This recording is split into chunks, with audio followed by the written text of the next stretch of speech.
In 1959, a mysterious businessman walked into BMW's headquarters with a briefcase full of cash, ready to save the company from complete bankruptcy. What the world didn't know was that this money came from one of Nazi Germany's most profitable war operations, built on the backs of concentration camp prisoners who died making batteries in underground factories. The man's name was Herbert Quandt, and his family's dark fortune would go on to control Germany's most prestigious car brand for the next 60 years. But this isn't just another story about corporate greed during wartime. This is about how a family systematically erased their past, rewrote history, and built a dynasty that today controls not just BMW, but much of Germany's political landscape. And the most shocking part, they almost got away with it completely. Founded in Munich in 1916, Bayerische Motorenwerke AG is celebrating over a century of automotive excellence. The celebration, however, has not stopped the company from finally owning up to the darker moments of its history. In recent years, the company expressed its profound regret for the enormous suffering it caused by using forced labor during World War II. But what BMW's carefully worded apologies don't tell you is that the family behind their rescue operation was far more involved in Nazi war crimes than BMW itself ever was. The Quandt family didn't just profit from the war. They were architects of some of its most brutal labor camps. While BMW was struggling to survive after 1945, banned from making cars, and reduced to manufacturing kitchen pots from scrap metal, the Quandts were quietly rebuilding their empire with blood money that should have landed them in prison for life. And the connection between these two stories runs deeper than anyone could have imagined. Günther Quandt started as a textile manufacturer in Brandenburg, but World War I transformed him into something far more dangerous. While other German businesses struggled with wartime shortages, Günther discovered that death was incredibly profitable. His company secured massive contracts to produce uniforms for German soldiers, and with each battle that claimed more lives, his bank account grew fatter. When the war ended and Germany plunged into hyperinflation, Günther wasn't affected like everyone else. Instead, he used his war profits to buy up struggling companies for pennies on the dollar. In just 10 years, he transformed from a regional textile maker into the head of a massive industrial conglomerate spanning electronics, oil, weapons, and battery manufacturing. And in 1929, a divorce would set the stage for one of the most cynical power plays in German history. When Günther's young wife Magda asked for a divorce in 1929, most men would have been devastated. Günther saw it as the opportunity of a lifetime. Magda hadn't left him for just anyone. She was marrying Josef Goebbels, the man who would become Hitler's propaganda minister and one of the most powerful figures in Nazi Germany. Instead of being bitter about the divorce, Günther did something that reveals everything about his character. He offered his own mansion for Magda and Josef's wedding ceremony. On December 19, 1931, the best man at this wedding was Adolf Hitler himself, and Günther made sure he was there to shake hands with the future dictator. Most people would call this shameless opportunism. Günther called it insurance. He now had a direct line to the highest levels of Nazi leadership through his ex-wife, but he was smart enough not to bet everything on one horse. He waited until Hitler actually won the 1933 elections before publicly supporting the Nazi Party. This calculated patience would make him one of the Third Reich's most valuable assets, but it would also create a legacy of horror that his family is still trying to escape today. Hitler's rise to power meant one thing: remilitarization. And Günther Quandt was perfectly positioned to cash in. His battery factory, AFA, became the beating heart of the Nazi war machine. Every German submarine, tank, and the terrifying V-2 rockets that terrorized London were powered by batteries made in Günther's factories. In 1937, Hitler officially recognized Günther's importance by appointing him Wehr Wirtschaftsführer, leader of the war economy. As German armies rolled through Poland, France, and beyond, Günther was right behind them, appropriating the best industrial facilities for his growing empire. But as the war intensified, Günther faced a problem that would lead to some of the most horrific crimes committed by any German industrialist. All the able-bodied German men were being sent to fight on the Eastern Front, leaving his factories dangerously understaffed. The solution he chose would make his name synonymous with some of the war's worst atrocities. Starting in 1941, Günther's factories began filling with forced laborers, Jews, political prisoners, and workers from occupied territories who had no choice but to work or die. While forced labor became common across German industry, Günther's operations quickly gained a reputation for being exceptionally brutal, even by Nazi standards. The working conditions in AFA's battery plants were designed to kill. Workers were given no protective equipment while handling deadly chemicals, and the vast majority died of lead poisoning within 6 months. Those who worked in the battery acid sections rarely lasted even that long. Jewish resistance networks began warning people to avoid Quandt factories at all costs, calling them death sentences disguised as work assignments. What made this even more sinister was that Günther's son, Herbert, was directly overseeing these operations. Herbert had joined the Nazi Party and was learning the family business by managing some of its most profitable and deadly facilities. But in 1943, Herbert would take his father's cruelty to an even more systematic level that shocked even hardened SS officers. In 1943, Herbert Quandt made a proposal to the SS that was audacious, even by Nazi standards. Instead of waiting for forced laborers to be transported to their factories, why not build a concentration camp directly next to their battery plant in Hanover? This way, they could maximize productivity while minimizing the costs of housing and feeding workers. The SS loved the idea. The Hanover concentration camp became a model of efficiency. Prisoners could be worked to death manufacturing batteries, and when they died, replacements were immediately available. The camp was designed specifically to serve the Quandt family's business interests, with barracks positioned to minimize the walking time between sleeping quarters and factory floors. Similar arrangements were quickly set up at AFA factories in Berlin and Vienna. The Quandts had essentially created their own private concentration camp system, optimized for battery production. Herbert personally toured these facilities, meeting with SS commanders to discuss productivity improvements that usually meant finding new ways to work prisoners harder until they died. When Nazi Germany collapsed in 1945, everyone expected the Quandt Empire to crumble with it.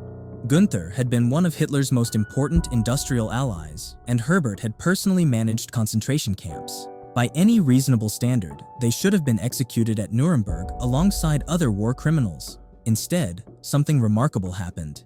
The Americans captured Günther and sent him to Camp Moosburg, a former Nazi prisoner of war camp that had been converted to hold suspected war criminals. For a year and a half, it looked like justice might finally catch up with the Battery King. Then, suddenly, Günther was released. The official reason? Insufficient evidence linking Günther with the Nazis. This was a man who had been Hitler's official leader of the war economy, whose factories had powered the entire German war machine, and who had personally profited from concentration camp labor. But somehow, there wasn't enough evidence. Meanwhile, Herbert ended up in the British occupation zone, where he was treated even more leniently. The British classified him as carrying relatively little political baggage and granted him an operating permit within weeks of Germany's surrender. The fix was in, and the reason reveals everything about how the Cold War saved some of Nazi Germany's worst war criminals. The truth about the Quandts' escape wasn't revealed until decades later, when classified documents became public. The Americans and British weren't concerned with justice, they were terrified of the Soviet Union. Germany needed to be rebuilt as quickly as possible to serve as a buffer against communism, and that meant getting German industry back on its feet. Men like Günther and Herbert weren't seen as war criminals anymore. They were seen as assets, experienced industrialists who knew how to make things run efficiently. The same skills they had used to run concentration camps and profit from forced labor were exactly what the Allies needed to rebuild West Germany's economy. This wasn't unique to the Quandts. Even industrialists who were actually convicted at Nuremberg were quietly released within a few years under the same logic. The Cold War had created a new moral calculus where former Nazis became valuable allies against the communist threat. But while other war criminals faded into obscurity, the Quandts were just getting started on the second phase of their empire building. When Günther died in 1954, Herbert inherited not just massive wealth, but also his father's talent for spotting opportunity in other people's misery. And in 1959, he found the perfect target. BMW was dying. The war had devastated BMW's operations. Their factories had been bombed, their facilities in East Germany seized by the Soviets, and they weren't even allowed to make cars until 1952. To survive, they had resorted to manufacturing kitchen equipment from salvaged materials, hardly the foundation for automotive excellence.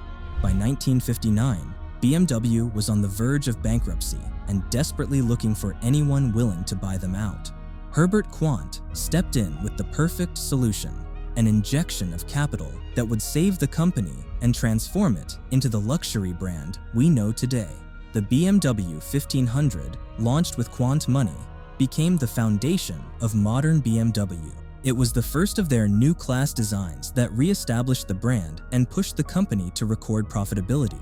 BMW's reputation for engineering excellence and luxury was built on this foundation. But every BMW that rolled off the production line carried a secret. It was financed with money earned from concentration camp labor and wartime profiteering. The sleek sedans and luxury sports cars that made BMW a symbol of German quality were paid for with blood money. What makes the Quandt story even more disturbing is how successfully they buried it. While other major German companies issued public apologies and made reparations in the 1990s, the Quandts remained completely silent about their Nazi past. For 60 years, they allowed BMW to be celebrated as a symbol of German engineering without acknowledging that their ownership came from war crimes. This wasn't an oversight, it was a deliberate strategy. The family systematically avoided any public discussion of their wartime activities, refused interviews about their history, and used their wealth to ensure that uncomfortable questions weren't asked. They understood that their empire depended on people forgetting how it was built. The silence only ended in 2007 when a German documentary filmmaker named Erich Friedler produced The Silence of the Quandts, which detailed their wartime activities for the first time. The documentary was so explosive that it forced the family to issue their first public acknowledgement of their Nazi past, more than 60 years after the war ended. But even then, their response was carefully calculated to minimize their responsibility and protect their business interests. When the Quandts finally spoke about their past in 2007, their statement was a masterpiece of corporate damage control. They expressed regret for the enormous suffering caused during the war, but carefully avoided taking direct responsibility for their family's actions. The apology was written by lawyers and PR specialists, designed to sound contrite while admitting as little legal liability as possible. More importantly, the apology came with no meaningful consequences. They didn't divest from BMW. They didn't make substantial reparations to survivors, and they didn't face any legal consequences for their silence. The 60-year cover-up had worked perfectly. By the time the truth came out, most of the witnesses were dead, and the statute of limitations had long since expired. The family's wealth, built on wartime profiteering and concentration camp labor, remained intact. Their control over BMW continued unchanged. Their influence in German politics actually increased. In essence, they had successfully laundered their reputation while keeping all the benefits of their crimes. Today, the Quandt family isn't just wealthy. They're one of the most powerful dynasties in German politics and business. Herbert's daughter, Susanne Klatten, is the richest woman in Germany with a net worth exceeding $20 billion. His son, Stefan Quandt, is BMW's largest individual shareholder, controlling over 25% of the company and wielding enormous influence over its strategic direction. But their power extends far beyond the automotive industry. The Quandts are among the largest political donors to Germany's Christian Democratic Union, the country's dominant political party. When German politicians make decisions about economic policy, environmental regulations, or international trade agreements, they do so knowing that their party's funding depends partly on keeping the Quandt family happy. This isn't just about money, it's about institutional influence. The same family that built their fortune on Nazi war crimes now has direct input into German government policy. They sit on corporate boards, advise government officials, and help shape the economic future of Europe's largest economy. The concentration camps are gone, but the power structure they created remains firmly in place. What's most remarkable about the Quandt story is how close they came to erasing it completely. For 6 decades, one of Germany's most prominent families successfully hid their Nazi past from public scrutiny. If not for one determined documentary filmmaker, their crimes might never have become public knowledge. This raises uncomfortable questions about how many other similar stories remain hidden. The Quandts weren't unique in their wartime activities. They were just better at covering them up afterward. How many other German industrial dynasties built their wealth on forced labor and war profiteering? How many other families successfully laundered their reputations through Cold War politics and corporate respectability? The Quandt case suggests that the denazification of German society was far less complete than most people believe. Instead of facing justice, many war criminals simply waited out the immediate post-war period and then rebuilt their empires with Allied blessing. The survivors of their crimes died in poverty, while their oppressors became pillars of German society.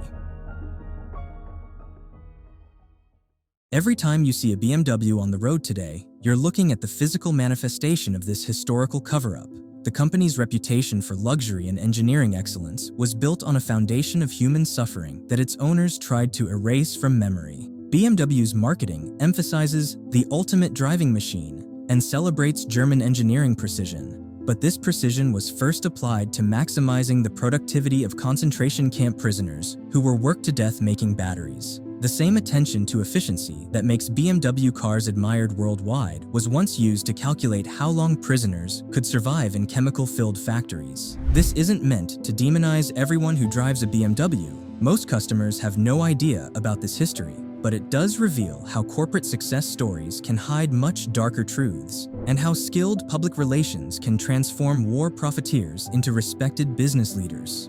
The transformation is so complete that BMW is now seen as a symbol of everything positive about modern Germany: innovation, quality, and economic success. The irony is almost too perfect to believe. Today's Quandt family members, Susanne Klatten and Stefan Quandt, weren't born when their grandfather and father committed their worst crimes.